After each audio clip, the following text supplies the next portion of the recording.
नमस्कार मेरे प्यारे साथियों, study with Anoop sir channel पर आपका हार्दिक स्वागत है। आज हम बात करेंगे आईपीसी के अध्याय 1 की। यानी आज हम आईपीसी को स्टार्ट कर रहे हैं, जिसमें अध्याय 1 के बारे में आपको पूरा डिफाइन करेंगे, उसको बताएंगे क्या होता है इसमें, क्या नहीं होता है। तो चलिए आज हम बात करते हैं। पहले तो आईपीसी हमारा इंडियन पिनल कोड 23 अध्याय और 511 धाराएं इसमें। तो उसी में से 23 अध्याय में से हम एक अध्याय आज डिफाइन करने वाले हैं, जिसको नाम दिया गया है उद्देशिका।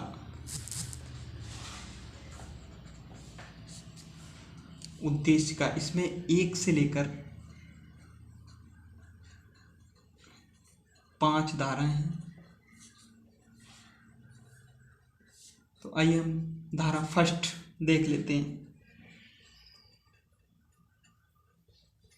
इसको ऑडियो के माध्यम से आप लोग ज़्यादा समझिए। संहिता का नाम और उसके प्रवर्तन का विस्तार। संहिता का यानी कि इसमें भारतीय दंड संहिता का नाम और ये किस तरह लागू होगी उसके बारे में बताया गया है। तो आप लोग धारा 2 में भारत के भीतर किए गए अपराधों का दंड, यानी कोई भी व्यक्ति अगर भारत के भीतर अपराध करता है तो उसे दंड किस प्रकार दिया जाना चाहिए, यह भारतीय दंड संहिता के अध्याय 1 उद्देशिका की धारा 2 में कहा गया है। धारा 3 में क्या कहा गया है? भारत से परे यानी भारत से बाहर किए गए किंतु उसके भीतर विधि के अनुसार विचारणीय अपराधों का दंड, यानी कोई व्यक्ति भारत से बाहर अपराध तो कर देता है लेकिन उसे भारतीय दंड संहिता की उसी धारा के तहत दंड दिया जाएगा जिस तरह उसे भारत में दिया जाना चाहिए। बस यही कहा गया है, ज्यादा कुछ एक्स्ट्रा है नहीं इसमें। धारा 4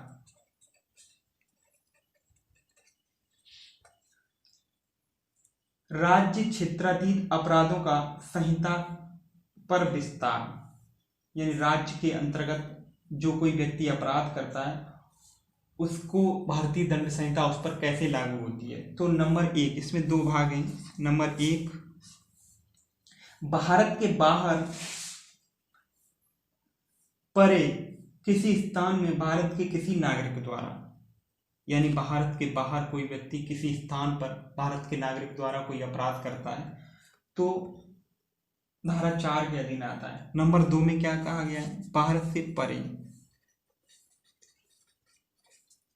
नंबर 2 में भारत में रजिस्ट्रीकृत किसी पोत या विमान पर, चाहे वह कहीं भी हो, किसी व्यक्ति द्वारा किए गए अपराध पर लागू हो, यानी किसी भारत में रजिस्ट्रीकृत कोई व्यक्ति, बाहर का कोई पोत या जलयान भारत में रजिस्ट्री करते उस पर हमला करता है तो धारा 4 के अंतर्गत उसे दंड दिया जाएगा। लेकिन धारा 5 में क्या कहा गया है? ये कहा गया है कुछ विधियों पर इस अधिनियम द्वारा प्रभाव न डाला जाना। कुछ विधियों पर इस अधिनियम द्वारा प्रभाव न डाला जाना, यानी कुछ विधियों में इस अधिनियम पर कोई प्रभाव नहीं पड़ता। किन किन विधियों में नहीं पड़ता है? इस अधिनियम में की गई कोई बात भारत सरकार की सेवा के ऑफिसरों, सैनिकों, वायु सैनिकों द्वारा विद्रोह और अवत्यजन को दंडित करने वाले किसी अधिनियम के उपबंधों या किसी विशेष या स्थानीय विधि के उपबंधों पर प्रभाव नहीं डालेगी। यानी कोई ऑफिसर या आर्मी, हमारी नेवी और एयरफोर्स द्वारा कहीं किसी देश पर आक्रमण किया जाता है तो उनके लिए ये उपबंध नहीं होगा। कल हम आईपीसी के अध्याय 2 के बारे में बात करेंगे। इससे पहले हम देख लेते हैं सीआरपीसी के अध्याय 1 और 2 में क्या बताया गया है। जब आईपीसी के अध्याय 1 में उद्देशिका बताया गया है तो सीआरपीसी के अध्याय 1 में क्या बताया गया है। तो अब देख लेते हैं थोड़ा सीआरपीसी। दोनों को मिलाते हुए लेकर चल रहे हैं।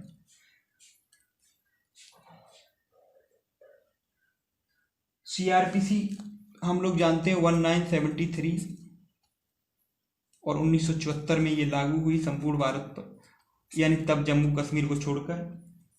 सीआरपीसी 1973 के अध्याय 1 में अपराधों का और भारत के दंड न्यायालयों का वर्गीकरण प्रस्तुत किया गया है। अपराधों का और भारत के दंड न्यायालयों का, ठीक है। इसके अनुसार जमानतीय और गैर जमानती अपराध तथा संज्ञेय तथा असंज्ञेय अपराधों का परिचय निम्नलिखित तरीके से दिया गया है। देखिए न, पहले तो होता है जमानती अपराध, ये बहुत इंपॉर्टेंट है। जमानती अपराध। एक होता है गैर जमानती अपराध, जमानती अपराध। तीसरा होता है संज्ञेय अपराध। चौथा होता है असंज्ञेय अपराध। आज हम इसको समझ लेते हैं।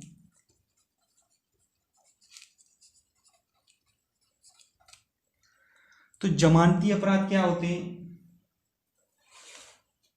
पहले तो ये सीआरपीसी के धारा 2A या क में इसका वर्णन मिलता है। धारा जमानती अपराध के लिए धारा 2A का। अब देख लो,